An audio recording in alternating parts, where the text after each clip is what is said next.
Hello, happy afternoon, Flyover Tech Fest. Very honored. I'm sorry, who am I? I'm Pete Jones, Director of Demand Gen here at Structurally.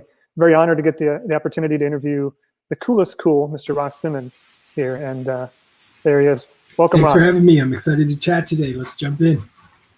First of all, congratulations, I hear. Yes, You indeed. had another child? Yeah, we just had another little one. She's 1 month old now, and it's been a flurry of late nights and a little bit of disruption, but overall, it's been great. Mama and baby are doing great.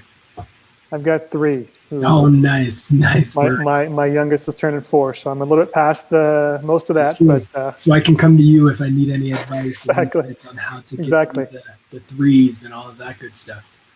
Very much. I had the honor, the first time of hearing you speak at MozCon earlier this year, and since been following you very closely, did your distribution challenge, and nice, thank you. Really have trying to become an expert at all things content marketing and distribution. So thank you for coming and talking to us today. No worries. Thanks for checking out the products, and I'm so glad you enjoyed the talk at MozCon. If folks are listening, definitely take some time to check that out. I think there's some YouTube videos of it out there. But no, I'm excited to jump in and really talk about content marketing. It's something I dream about and think about. So let's do it. Fantastic. So, just to start us out, what is content marketing to Ross? What does it mean to you? Yeah, good question, Pete. So I think fundamentally it starts with this idea that content is all around us, right? Like everybody right now, as they're watching this video, they're consuming content. And for some reason, we oftentimes forget that content shapes culture around us. Content shapes us as people. Content is any type of information, whether it's video, podcast, blog post, white paper, ebook, social media posts, you name it. Anything that you're consuming from an information purposes standpoint or info or any type of format, it's typically content. So to me, that's the fundamental understanding. And then when you add the marketing lane to it, it's using that information, that content, to actually generate business results, whether that's sales, awareness, leads, prospects, backlinks, SEO, you name it. There's a lot of different things you can achieve through content. But once you have that, that's essentially the fundamental essence of what content marketing is. And I know as much as content marketing is copy creation and strategy and thought process, it's also distribution. Yeah, and that's certainly an element that I've learned a lot of during your distribution challenge. Right. How important is distribution to the overall content marketing methodology? So I think fundamentally over the last few years, marketers have gone through a significant shift, and it starts with the fact that in, I'd say, early 2010, you could say, there was a lot of marketers preaching at the top of their lungs, create more content. If you create content, the world will be yours. Create. That's all you have to do is create and develop content. And that was a sentiment that had impacted the industry. The industry started to listen. The industry created more content. We wrote more blog posts. We published more white papers. We sent more tweets. We put up more Facebook posts, etc. And if you look at any platform, for the most part, you will see up and to the right, the metrics going up, that people started to create more content. With that came more competition. With more competition, made it more difficult for great pieces of content to actually stand out. Yet still, inside of organizations, inside of people's mental models today, they still believe that the job is done when they press publish on a piece of content. But in reality, that is when the job begins. You don't just press publish and call it a day. You need to then distribute your content. You have to spread that content through various communities, various channels. You need to promote it. And you have to also remember that the fact that you created a piece of content and you press publish back in December 2019 doesn't mean that that piece of content is no longer relevant in March 2022. It still could be relevant. So reshare that content, promote that content. You have the ability to take old content and continuously promote it. And when you fundamentally understand that you should distribute your content after you press publish, your job becomes easier because you're no longer playing this game of let's create. You're thinking and taking a step back to be more intentional of recognizing the value of what you have created in the past and then using it to guide your future. Very much. As somebody who's gone through your distribution challenge, to those who haven't, how many steps are involved in the process? I mean, you've got slides and spreadsheets, and it's a huge thing to you, and it should be. Yeah. How many steps are involved? Yeah, so I think first off, hats off for going through the challenge. The distribution challenge is one of those things that I truly want to help inspire and get people out of that mindset of let's just press publish and call it a day. Let's start to lean into this idea of distributing our stories and promoting them and getting the word out there about this great content that we're creating. So hats off to you for taking that first step and making the efforts. And I've seen some of the work that you've been doing to distribute your content, and it's been great. So keep doing that. The steps that are required are very straightforward. You start by understanding where your audience is spending time. Once you validate that your audience is spending time on a channel, you're then going to look at the types of content that people on that channel are engaging with. Once you understand that, you now know how you can take old content that you may have created and then repackage it, reformat it, or remix it into a way that can be spread on that various channel. So it's really 3 simple steps. Learn where your audience is, learn what format the content is that they would like to receive, and then take your old existing content, reformat it, repackage it, and then spread it on these channels, and do that time and time again. The distribution challenge itself is, I believe, 12 days of essays and lessons and material that you can go through. But on top of that, I think the fundamental essence of it is simple.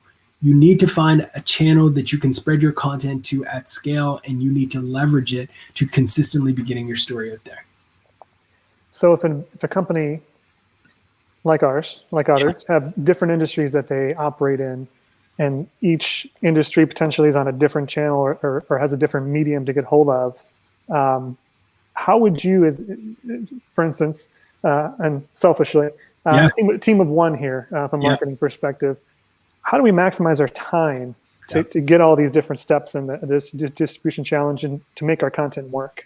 Great question. So I think you start with a fundamental understanding of what stories and messages will resonate across all industries, right? What is the core essence of what you offer that will resonate with every industry that you try to go after? Once you have that fundamental understanding, you then think about, okay, what are the channels that this audience is on consistently across the board? So let's say that distribution channel happened to be email newsletters, and you have a piece of content, a report, an ebook, whatever that may be that you want to distribute. You're going to take that same fundamental value prop associated with that guide, and you're going to pitch it to a newsletter for real estate agents. You're going to pitch it to a newsletter about real estate developers. You're going to pitch it to a newsletter for SaaS companies, et cetera. You're going to pitch it to all of these newsletters with the same email format, talking about the same ebook, but maybe there's a section where you say, I think your audience who is obsessed with real estate or who is obsessed with growth in SaaS would find interest in this resource. You then distribute that to them. They will then distribute it to their email list. That's the approach typically.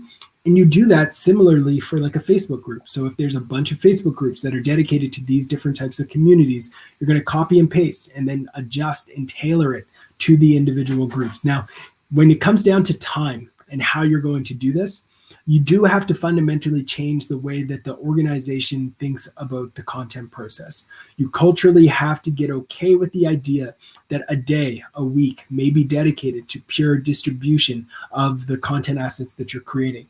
Now, in the short term, that can feel intimidating to a CEO or a CMO or a director of marketing, et cetera, because you're thinking to yourself, but what if it doesn't work? Well, what if you don't promote that piece of content that you just spent 4 or 5 hours creating? It's for nothing. So if you don't put the energy and time to distribute it, you're actually doing a disservice to that original piece of content that you invested in. So you do want to make the time. And don't get me wrong, if you have budget, if you have the ability to outsource this, you can do that. But there's 2 things in life that we can spend, and that's money and time. And if you have the ability to put money into it, then you can pay to spray and spend all of the budget on paid promotion, et cetera, et cetera. But if you don't, then you should invest the time and energy to distribute it. And what's interesting about the time investment versus paid is that time investment establishes relationships that the paid investment likely would not. Yeah, great insight. Yeah, we've leaned on the definitive guide strategy where we develop a very long form, non-gated document, 1,800, 2,000 words. A lot of other blog posts around. So it's a lot of work creating and writing and maximizing, and then we publish on it, and crickets. So it's literally why I got involved with learning from the distribution challenge. And I noticed one of the platforms that you have as a recommendation, if it makes sense for my audience in your distribution challenge, is Reddit. Yeah. And to be honest with you, maybe this maybe this is, as a marketer, I shouldn't say, but I don't get Reddit. Right. From your perspective, how does somebody like me maximize my time on Reddit and get value out of it? Yeah, 100%. So I think it starts to come back to a fundamental understanding of the way Reddit works. So if you're not familiar with Reddit, which a lot of people aren't, Reddit is essentially a big community. And in that community are different sub-communities. And those sub-communities have specific interests that they talk about. And you can join different communities based off of yourself and your own interests. So if you are interested in architecture, if you're interested in finance, if you're interested in real estate, if you're interested in Oregon, if you're interested in Dakota, you name it, you join all of these various sub-communities that are relevant to your own interests. Once you are in those communities, other people who have similar interests are going to submit and share content related to it. So if I come across a great article about marketing, I'm going to go to a subreddit dedicated to marketing, and I'm going to share that article in that community. And then people in that community who also have a shared interest in marketing are going to talk to me about it. Here's where the opportunity exists for marketers. When you go into these communities, you have a crystal clear understanding of who the people are within that niche. If I'm trying to talk to entrepreneurs, I'm going to go to a subreddit called Our Entrepreneur. Guess who's going to be in that subreddit? Entrepreneurs, obviously. Sure. So what do? I start to create content that I think entrepreneurs are going to find interesting. And I'm going to submit that content to the Reddit. When I do that, I'm also going to incorporate links going back to my site so people can find out more about me, get them into my funnel, et cetera, et cetera, et cetera. If you go into these subreddits and you were to make an in-depth piece of content about the future of chatbots and what it could look like in the future, blah, blah, blah, or is chatbots dead, blah, blah, blah, all of that type of content, you go into that entrepreneur subreddit with that type of content, people are going to resonate with it. People are going to read it. They're going to consume it. And if you have a link that drives people to an ultimate guide, if they want to learn more about that subject, that's where they get to dive in deeper into that piece. Here's where it gets a little bit easier for marketers who might not really have a clear understanding of how they can approach this. Let's say you've created a bunch of pieces of content in the past. You copy and paste one, open up a Word doc, you paste it in, and then you modify it in a way where at the beginning, instead of just going right to the blog post, you say, hey, members of this subreddit, I've been lurking, I've been browsing this community for a while, I've gotten a lot of value out of it. Here's some thoughts that I have on this topic. I would love to get your take on it. Please consume it. I hope this is helpful, etc. You paste that in the Reddit, let it go, see what people think, see if people engage with it, and that's essentially the approach you would take. Okay, so we take an old post that we've got published and paste it in there and put a little thought and intro section to them to make it appealing to them. Makes sense to me. Yeah. I'll certainly be trying that out, and I appreciate the information. Another one of the platforms that you mentioned in your distribution challenge is having a go-to list from an email perspective. Yeah. That you send content out to, and obviously it's people who would find value in the content, but after time, do you feel like leaning on that list too often, or what's the give and take with that relationship? Yeah, so I think it's fundamentally with your email list, people are going to be okay with you sending emails as long as the emails are providing value, right? And the key to providing value is to be laser focused in ensuring that the people who get on your list are the exact type of person that you want to reach. So my target audience, the people who we sell to at Foundation, are typically SaaS entrepreneurs, CMOs at B2B brands, everything from Fortune 500s all the way down to up and coming startups.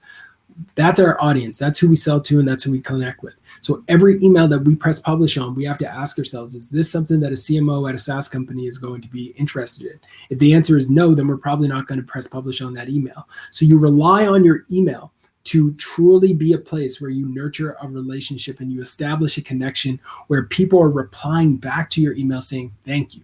Thank you for sending this. This is so helpful. This is valuable. I really appreciate it. That's the type of engagement and relationship you want to have with the people on your list. If you view it as just a lucky thing that you happen to have where you can send your articles and make some money if you promote a product, you're doing it wrong. You want the people on the other end of your email list to truly feel connected to you. Again, I should caveat this by saying it's a completely different ballgame if you're talking about B2C. If you are in the world of selling directly to consumers, whether you're selling real estate, you're selling jewelry, you're selling clothing, etc., whole different ballgame. If you are selling B2B, you want a relationship. If you're in a Got it. transactional industry where it's just like swipe your credit card, you get a nice new dress, you get a nice purse, whatever, then in those situations, it's a different situation. And I would say in those cases, you're okay to sell immediately. So the email's not as much about fill out my form and give me more information on you. It's more hopefully find value in this and we can form a relationship. Exactly, 100%. Favorite. So obviously distribution challenge, you've got a lot of different platforms. Do you have and obviously it is because that's where your audience lives, but what social platform is your favorite? Just out of curiosity. So I have a few that I love. I'm one of those types of people who will experiment with pretty much any channel. Like I've experimented with Reddit, even though marketers have told us that you shouldn't touch it. It's a channel you shouldn't play with. I've experimented with things like TikTok recently, where I've been consuming more and more content over there. But if I was to say my favorite network, it would probably be currently as a human, Twitter. I love Twitter. I think it's great. I think it's one of those platforms where you can get access to some of the greatest minds in the world and you can connect with them, learn from them, etc. Human level, I love Twitter. From a pure business level, I am seeing a lot of great traction and results still on Facebook and LinkedIn. LinkedIn and Facebook are still great channels for B2B marketing. Facebook, people might be thinking, but that's a consumer platform. Like I use Facebook to look up my ex. I use Facebook to connect with my friends. Like it's not for business. Remarketing on Facebook is very, very powerful. And that is something that I think is oftentimes overlooked, is the power of remarketing on a channel like Facebook. Yeah, we've actually just plugged to our Do More with Less Facebook group, which we're using as a takeaway from this. Cool. We've actually just for the first time matured into a Facebook group. We're seeing obviously Facebook pages declining with algorithms being what they are and the news feeds and really obviously algorithm, in my mind, from marketers' perspective, algorithms making it much harder for us to do our jobs. So true. Yeah. So from that perspective, I also firmly believe Twitter is a good option personally. It's actually where I started following you and your MozCon. It's where I had the opportunity of interviewing Amanda Getz earlier today. And it's where I started following her as well. Nice. Yeah, Amanda's genius. Yeah. And so certainly love Twitter as well. Yeah, and I think that's one of the coolest things about Twitter is like you can connect with people like Amanda and learn from them. They create in public. They're sharing so much around like their own career and their journey, etc. And you can take a lot of inspiration from that, not only as an individual professional, but also as a business. Like we often forget that business is done with people. Like it's not literally business one selling to business two. It's people who work for a business that are actually selling to other people. And when you can fundamentally understand that, it will make life a lot easier to really connect and sell your product and your services. Yeah, and there's obviously the use case of Fast and how their individuals help propel their brand just as much as. Yeah. Anyway, getting off on a tangent there. You mentioned old content and different ways to repurpose. What's the best analysis on determining which old content is the best to use or to spend your time on again? Yeah, so I think it first comes down to recognizing that different audience sizes and different reach is going to start differently. So if you are selling something and you have the ability to impact billions of people, then you are looking for maybe millions to kind of trigger whether or not something should be repurposed. If your audience is hundreds of people, you might just need 4 or 5 indicators that it's time to repurpose this piece of content. So the scale is important. Now, the next step, once you have an understanding of scale and thinking, okay, this is our trigger point, you want to start looking at the individual assets that you've published in the past. So if a blog post that you've created got, let's say, 10 retweets on social media, that's an interesting positive sign. It means that something about this piece resonated with folks. So what would happen if you took that and turned it into a video? What would happen if you turned that into an Instagram story? What would happen if you turned that into a post on Reddit, etc.? A few months back, probably actually it's been a couple years now, I wrote this piece where I looked at a bunch of psychology studies and journals, etc., to try to see what the correlation was between listening to hip hop and drinking coffee and actually being more productive. And I wrote a piece on how it could essentially accelerate and improve your ability to be productive. So I wrote this as a blog post and it generated quite a bit of engagement on a company's site. So I then took it and I submitted it as a guest post to a larger website. It took off. It got tons of shares, tons of traction, etc. that was an indication that this piece had a lot of legs. So what did I do? I turned it into a YouTube video. I turned it into a Snapchat story. I turned it into an Instagram post. I turned it into a graphic that then went out on Reddit. I continuously milked that same idea over and over and over again until I was able to maximize my reach. And it all started by just seeing, okay, this piece got 20 shares amongst my small circle. Imagine what would happen if I reached every person who was following this bigger blog and I pitched it to them and it took off. And I think that's the lane, that's the area that you want to go down. Yeah, I really see your testing of platforms. You post some content in Twitter one day and it's on LinkedIn 2 days later and it's on another. So I'm learning from that as well. As we're looking to wrap up here, as keep on time, what's the one takeaway that you would want to provide to the audience of marketers in flyover country trying to do more with less? For sure. So I think if you're trying to do more with less, one of the key things to recognize is you can create one piece of content and distribute it forever. If you create one piece of content that is great, that is valuable, that your audience actually wants, you can repurpose that, remix it, and distribute that asset forever. Don't get caught up in the hype of gurus preaching at the top of your lungs. You have to create 1 million pieces of content every single year. One really good piece of content can change your life, it can change your business, and it can change your career. So do that and create it and then distribute it as much as you can. I think if you can do those things, you'll walk away from the next quarter, the next year, 10 times ahead than you would have if you tried to create a bunch of mediocre pieces of content. Wow. I hate to hear myself on recordings, but I'm going to watch this back. It's been great information to hear from you, and I very much thank you, Ross, for joining us, and wish you well on the rest of your day. Thanks for having me, Pete. This has been a great chat, and I hope your audience enjoyed it. Thank you very much. Talk soon. Yes, sir. We will, after a short break here, go to Ezra Galston, who is the founding partner from Starting Line VC. He's going to talk about how the Midwest values shape B2C companies, and we're looking forward to talking to Ezra here soon. So stay with us.